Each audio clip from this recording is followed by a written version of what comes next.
The next session is called Media, Indigenous and Identity.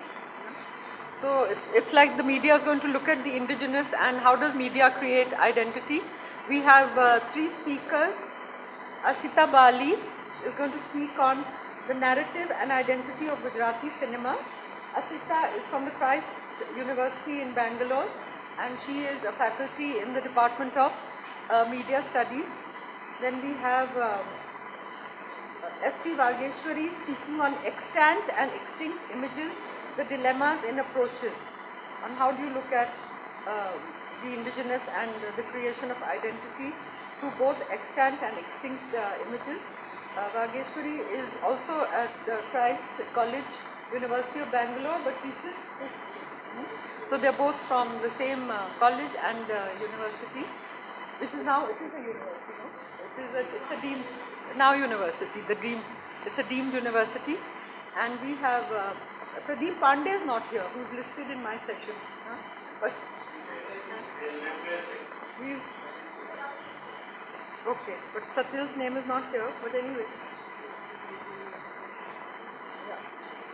I've got Satil in my abstract. So Satil is from Rajshahi University, Bangladesh. We are very happy that you are here. And Satil is going to speak about disparity and discrimination faced by the indigenous communities in Bangladesh, a study on the national budget. So I'm going to ask Asita Bali to begin. Is that okay with you? Since morning we have been discussing about how nativity and indigeneity gets woven into various traditions, and most of them have been talking about oral tradition. I'll be talking about nativity identity in a little different medium, and that's cinema. Most of us have heard about Gujarat as a state of the Prime Minister or with a lot of other controversies, but not many, I'm sure, are aware of a very small industry which is thriving there, that's Gujarati cinema as well. So I'll start my presentation with that. Traditionally, Yagnik and Sid have once mentioned that Gujarat is not just one state. It's primarily about four regions. You have North Gujarat, you have South Gujarat, you have Eastern Gujarat, and the Western Gujarat. So the North Gujarat primarily is about Patan or Sabarkantha, which shares its border with Rajasthan. And then you have the Western Gujarat, which has a little bit of coastal belt and shares the border with Pakistan. And then you have the South Gujarat, which shares its border with Bombay State, prior Bombay State. And then you have the Eastern Gujarat, which shares its border with Madhya Pradesh. So in that way, Gujarat is not just one region, but it is a amalgamation of various regions. Since Gujarat is not a newly formed state, and traditionally it has its own history and a deep-rooted history, from time immemorial, it has been invaded and it has been captured, and people have traveled to Gujarat in various ways. And therefore, if you're talking in terms of the kind of population or the community that is built, it is by default very multicultural. It is homogeneous in some way, and the very fabric of Gujarat is very complex. Like you have the Huns coming first, and then you had the Marathas, and then you had the Britishers, and so on and so forth. The community itself there, or the settlers, they started, or the Parsi community, which is very, very dominant in Gujarati culture, you can see that these impressions are very strongly there. And therefore, this very complex culture of Gujarat makes Gujarat what it is. I'm trying to discuss about what is Gujarati culture, and that primarily through cinema. How does it get constructed? Now, if you're looking at Gujarati cinema, Bombay cinema when it began, if you look a little bit into the history of Indian cinema, somewhere in 1913 you have Raja Harishchandra, which is the first film that Dada Saheb Phalke makes, and he talks about the mythological aspect of India. And after that, there are various states or various regional languages which start making films which is based on Raja Harishchandra. Similar happens in the Gujarati cinema as well. You have Narsi Mehta, which is the first Gujarati film which comes from the center. And here, if you're looking in terms of the kind of people who were involved in cinema, you had popular people, popular actors, either who were Gujarati or they were Parsis or they were Bohras, and they were part of this whole process. So there was nothing like Gujarat per se when you're looking at the history of Gujarati cinema. It's primarily Bombay cinema, or Bombay is equal to Gujarat in a lot of ways. And those who have traveled to Bombay would be aware that the very fabric of Bombay is incomplete if you do not talk about the Gujaratis, the Kachis who run the merchant business or the grain business, the textile industry is run by Gujaratis, or the diamond industry which is dominantly by Gujaratis. So the very fact that you're looking at a state which gets extended or which borrows from a lot of other places is what is making Gujarati culture very interesting. Second comes the question of identity in Gujarati cinema. Who is Gujarati here? Because if you're looking at the history of Gujarati cinema, you had people like Ardeshir Irani, Homi Wadia, or Nanubhai Vakil, or Sandulal Shah, who not only made films for Gujarati cinema, but also made films for Hindi cinema. So you had Ranjit Movie Tone as one of the very, very strong studio system in the early history of of Indian cinema. And if you ever glance through the leaflets that used to come to the films, it were both bilingual. So one part would be in Hindi and the second part would be in Gujarati. They made films for both the languages, and therefore the kind of films that came were very strongly rooted into the cultures of what Gujarati narrative was all about. But second question comes is that for whom is this Gujarati cinema for? Am I talking about a Gujarati who is in say North Gujarat, or am I talking about a Gujarati who is in Bombay, or am I talking about a Gujarati who is in Saurashtra or Kutch, or where you see the very commercialized selling of the run of Kutch or the desert area? Is it really possible for any cinema to have a pan-regional kind of an identity? Is it possible that I can say that this is Gujarati cinema and it's across Gujarat that this is what the culture will be talking about? Is it really possible for any cinema, for that matter, to say that?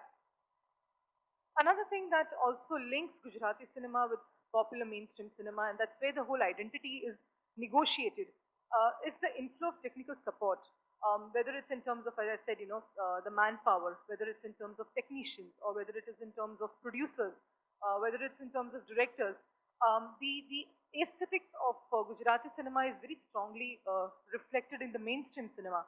For example, if you take films like, say, Sati Savitri, or you take films like, say, Saraswati Chandra, or you take films even like Ram Leela. Now, the fabric of Gujarat gets represented in that as well.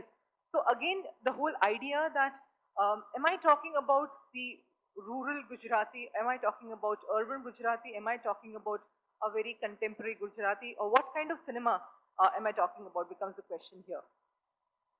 Some of the films which can broadly be talking about and which I have studied as part of the presentation is Ranak Devi. Now, here is a film which talks about a very strong western part of Gujarat, which talks about a very strong icon, which later becomes a symbol of Hindutva, that's Somnath Temple, and a whole space which talks about the yearning for glorious years is what constantly gets reminded. People are going back time and again into the story, the folklore of how this is my unified Gujarat and how proud I am of my identity, of my culture. Or am I talking about a film like Machutara Vehta Pani, which is talking about displacement because of dam?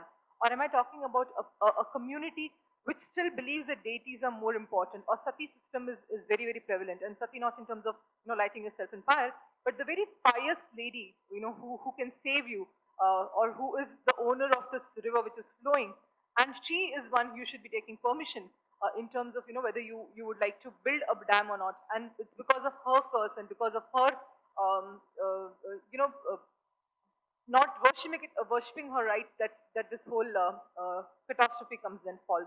Or am I talking about a girl who is in the rural part of Rajpipla, which is somewhere in the eastern part of Gujarat, and she is talking about how strongly she is a conformist, and it is not because there is some kind of compulsion, but it's out of choice, and yet it is possible.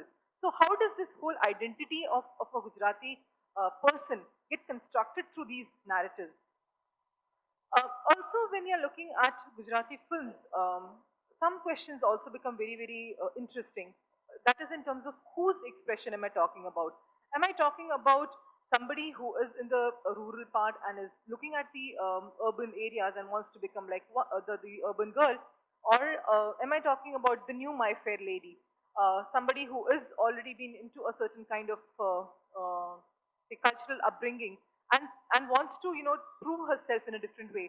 So am I talking about her, or am I talking about again, a girl who is born and raised in India, and then she gets married to somebody who's in US, and the new diaspora that Gujarati people are quite known in terms of their population. So, am I talking about or Gujarati cinema reflects the ethos of people who are in, say, US or UK, and how do they respond to cinema? If you see the whole cultural fabric of Gujarati cinema, it's constantly negotiating with popular cinema. It's somewhere trying to face, a certain kind of, it's trying to tell and give some kind of presence and say, well, I also exist. I might be not that loud, I might not be very strong, I might not have a very strong high production value when it comes to technique, but still I do have a voice and still I have my story to tell. Or a very recent film, Kevirite Jaish. Now, this film is about a boy who's aspiring to go to US, and I think that's a common story in most urban areas. So, whose identity does Gujarati cinema truly reflect? Does it tell about a boy who is saying that, oh, even though I might be in US, my cultural roots are in Gujarat. So, it's very common in Gujarat to see people who travel all the way from US and come down to Gujarat during Navratri because that's the festival for all the Gujaratis to celebrate. So how does this connect happen? Can I say that Gujarati films would be anything or just a film which has some components of, say, Garba or dance or some costumes and some stories? And would that construct to be a Gujarati cinema? And would that be a narrative of Gujaratis? Or would I say that these are finer, moments within the cinema or the cinematic expressions which give voice to the larger population, and they say that, well, there might be diversity, we be one as it's assumed or it's presumed to be, yet we know we have a difference, and yet we are under one cover or 1 month state. That's all. Any questions? I would be happy to answer at the end of it. Thank you so much for keeping time. Uh, we do have time since she's completed her paper on time. Would you like to ask a question, Professor? I have not a question but a query. In a recent survey that I conducted in Gujarat a couple of years ago, I found Gujaratis don't watch Gujarati movie or Gujarati TV. Could you give some explanation? Sir, I'm not sure where you did this survey, but I'm assuming it would be in the urban part of Gujarat. Primarily because, okay, what I have been able to understand through what I have studied and what I have been surveying and researching is, Gujarati films did have a sabbatical kind of a phase. After 1990s, when you have the boom of the multiplex coming in, there was a fall both for the Indian cinema, as in popular Hindi cinema, and Gujarati cinema. So there was a very strong decline. But what also happened during this decline stage was good filmmakers started leaving Gujarat and switched to Hindi cinema because of the proximity. So you had people like Abbas Mastan, Mehul Kumar, Manmohan Desai, who switched from Gujarati cinema to Hindi cinema, and they started making films for that. So that was one reason why a sharp comeback was not possible. Second was, Gujarati cinema continues to be very popular among rural masses. And rural, I would not mean that you're looking at a western belt or eastern belt. I'm saying really rural people, in the villages where there's a single theater, people do go to theaters and watch Gujarati films. Even in Ahmedabad, I'm aware of a couple of theaters where they run Gujarati films for some time and people do watch it.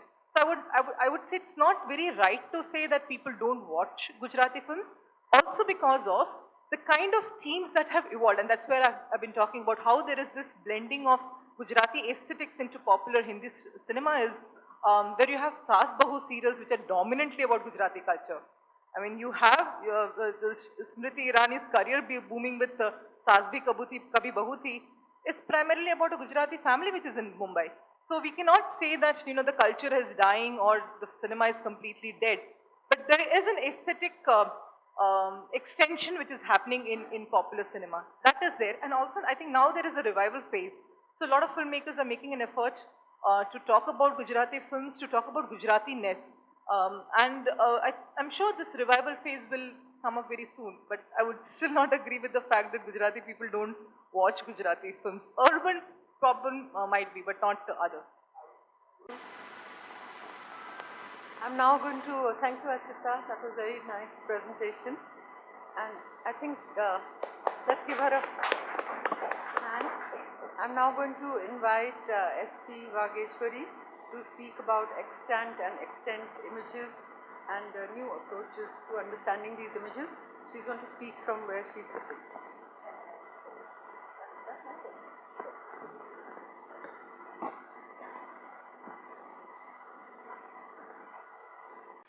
My respects to the chair, my respects also to the senior scholars who are here, and very dear friends in the audience. I would be looking at the whole issue of indigeneity and narratives, specifically from the perspective of history, because that is my domain. So I'm trying to understand the whole idea or the whole issue of how narratives form a very large part of indigeneity in history, as perhaps sources for history, as what they carry for history and what they do not carry for history. Now, this whole argument stems from a very strong parallel position taken up by many of the scholars like E.P. Rajshekhar, Bertenstein, and we have postmodernist historians like Kate Jenkins, Roland Barthes, and others who have argued consistently that the whole understanding of indigeneity is very, very Eurocentric because native societies have not been given the right to define what indigeneity is. So there is a very sweeping understanding and a sweeping imposition of the whole term of indigeneity, which many of these scholars have contested, and they have argued that going away from the notion of the tribe or the marginalized, we also need to look at caste, language, culture of a region also representing indigenized process. So if that is the argument, then we are looking at a lot of traditions that have come up in Karnataka, for instance, where in Karnataka, in Karnataka, we have a lot of these narratives from Malay Madheshwara Kate to Manteswami Kavya or Chunjappana Kavya. Now, these are very, very strong narratives that have emerged from the indigenous societies, communities, and very interestingly, they no longer are restricted to the community from which they have emerged. So, if one goes across and tries to find out who exactly sings and who exactly carries the tradition of the Mahadeva Prasanga or Manteswami Prasanga, we have people or communities not just from the marginalized area, but we also have mainstream artists from mainstream also being considered as true inheritors of these narratives. So we are looking at a lot of fluid situation, a lot of where the epistemology related to that indigeneity itself is drastically transforming, and it has changed. So my paper specifically looks at three major issues. The first issue that I am looking at how that these traditions are mirror images of the indigenous communities. The second issue is how these traditions get co-opted in the process by the mainstream practitioners. And then the third issue would be how they get politicized and how to understand this interface between the marginalized and the mainstream. If one accepts this line of thinking, specifically from a historical perspective, then we enter into the area of trying to argue out, specifically from this history background, as to how most of these narratives they form, they become very, very strong source in constructing the historical identity of a region. For instance, all of these, Manteswami Kavya, or even we have Halumata Purana or Siripardana. Now, these are all considered as epic poems in Karnataka, in almost all parts of Karnataka. And so much so, scholars like P.K. Rajshekhar, they compare this Madheshwara Kavya with the Finnish epic Kaleval.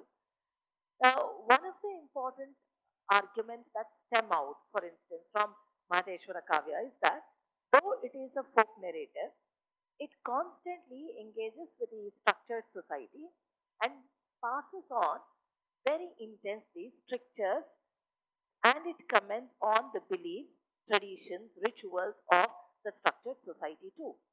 So that means many of the practices passed on by the monasteries, specifically the Vedashaiva monasteries, passed on by the monks, etc., they become the theme that that engaged in Mahadeshwara Kavya, which very interestingly is not the theme that comes out in structured literary sources through which history, mainstream history gets constructed. Thank you, madam, for giving me a chance of presenting my paper.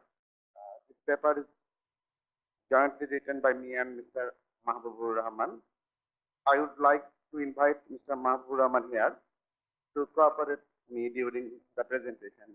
Is it possible? Thank